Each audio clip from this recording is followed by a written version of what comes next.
সকলকে রাধে রাধে। গতকাল শ্রদ্ধেয় শ্রী শ্রী দামোদর দাস বাবাজির কৃপা আমাদের সৌভাগ্য হয়েছে উনার প্রসাদ পাওয়ার। উনি শ্রী শ্রী রাধারানীর জন্য ভোগ রান্না করেছিলেন, ডাল রান্না করেছিলেন, শাক শুক্তো,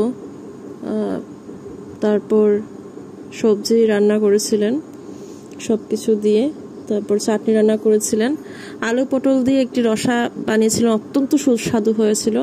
বানিয়েছিলেন সয়াবিন আলু দিয়ে রসা, তারপর বানিয়েছিলেন কুমড় দিয়ে চচ্চড়ি, পনির আলু দিয়ে রসা বানিয়েছিলেন, তারপর পরমান্ন বানিয়েছিলেন, আরও অনেক কিছু। তো উনি কৃপা করেছেন বলে আমাদের অনেক সৌভাগ্য হয়েছে।